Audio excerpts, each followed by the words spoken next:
to our top story this hour. On Monday, Australia announced it will buy as many as 5 US nuclear-powered submarines. Australia will also build a new model with the US and British technology. Well, Western allies are bulking up muscle across the Asia-Pacific in the face of a rising, powerful China. The announcement came at an event in California where Joe Biden hosted Anthony Albanese and Rishi Sunak. Well, Biden said the United States had safeguarded the stability in the Indo-Pacific for years. The US president added the submarine alliance would bolster the prospect of peace for decades to come. So today, as we stand at the inflection point in history, where the hard work of enhancing deterrence and promoting stability is going to affect the prospect of peace for decades to come, the United States can ask for no better partners in the Indo-Pacific, where so much of our shared future will be written. Australia joined a newly formed alliance known as AUKUS with Washington and London 18 months ago. China has condemned AUKUS as an illegal act of nuclear proliferation. Well, some analysts say the submarine pact is bad for non-proliferation. The Treaty on the Non-Proliferation of Nuclear Weapons is the international community's foundational nuclear treaty. Well, as per the Asia-Pacific Leadership Network, the treaty, it prohibits non-nuclear weapon states from acquiring nuclear weapons. It also prohibits nuclear weapon states from providing any assistance in this regard.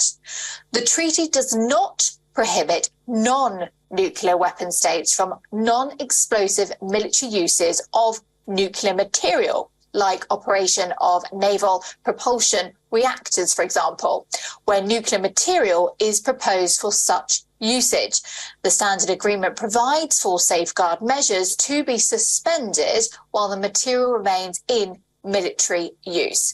Well, there are concerns that the suspension provision is not used as a loophole to evade safeguards and divert nuclear material to nuclear weapons. Well, Biden stressed that Australia won't be getting nuclear weapons. These subs are powered, not nuclear-armed subs. They're nuclear-powered, not nuclear-armed. Australia is a proud non-nuclear weapon state and is committed to stay that way. These boats will not have any nuclear weapons of any kind on them. Well, acquiring submarines powered by nuclear reactors puts Australia in an elite club. It also puts Canberra at the forefront of Washington-led efforts to push back against China's military expansion. Well, Albanese said the deal represents the biggest single investment in Australia's defence capability. The AUKUS agreement we confirm here in San Diego represents the biggest single investment in Australia's defence capability in all of our history, strengthening Australia's national security and stability in our region. The Australian Prime Minister predicted that the economic impact at home would be similar to the introduction of the automobile industry after World War II. Albanese, he underlined that Australia was not only the second country after Britain to be granted access to US naval nuclear secrets. Here's what the UK Prime Minister said. In the last 18 months, the challenges we face have only grown. Russia's illegal invasion of Ukraine, China's growing assertiveness, the destabilizing behavior of Iran and North Korea, all threaten to create a world defined by danger, disorder, and division. Faced with this new reality, it is more important than ever that we strengthen the resilience of our own countries. Well, importantly, the UK and Australia will build a new submarine model, also nuclear-powered and carrying conventional weapons, dubbed the SSN AUKUS, and it will include UK-made Rolls-Royce reactors. Well, nuclear-powered submarines have the advantages of greater stealth, endurance, and carrying capacity. AUKUS will strengthen overall military power projection in the Indo-Pacific. Well, analysts say submarine deterrence will enhance Quad deterrence. Quad, officially the Quadrilateral Security Dialogue, is a group of 4 countries, which is India, United States, Australia and Japan. Well, for more on all of this, I'm delighted to be joined right now by Greg Swenson, international affairs expert and China analyst from London. Greg, good to see you. Good to be here. Thanks. So Joe Biden has made it clear that these are nuclear powered and not nuclear weapons. Just give us your take on what's been announced. Well, I think it's a great move for AUKUS, for all 3 countries. And yes, the United States is sharing nuclear propulsion technology for the first time in 65 years. The only other country we've shared it with is the United Kingdom, who obviously is part of this partnership. So it also includes selling 3 Virginia-class submarines to Australia with the possibility of adding 2 more if necessary. So, yeah, I think it was a very bold announcement.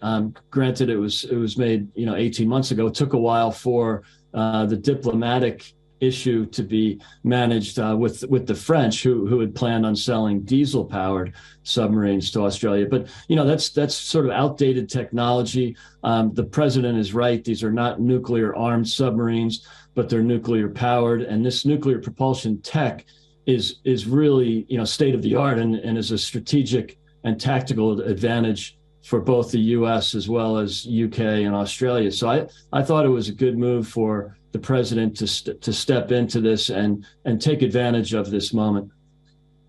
Greg, you described it there as a bold move as well. What do you mean by that? Well, I think the president is suffering a little bit of embarrassment after the Saudis brokered a deal. The Chinese brokered a deal between the Saudis and Iran.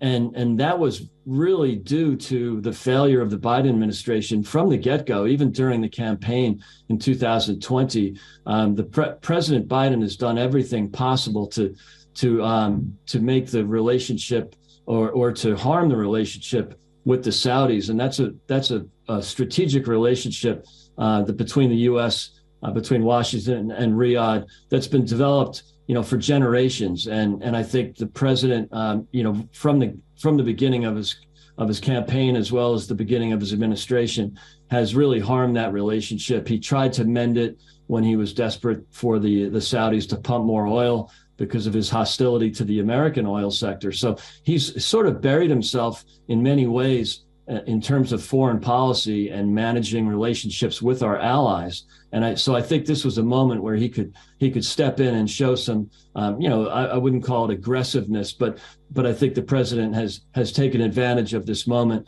to stake our claim and basically state that the Navy, the shipping lanes in the Pacific will remain free and open without any antagonism from the Chinese. Okay, fascinating. Thank you so much. That's Greg Swenson, then international affairs expert, China analyst, joining us here on WION today.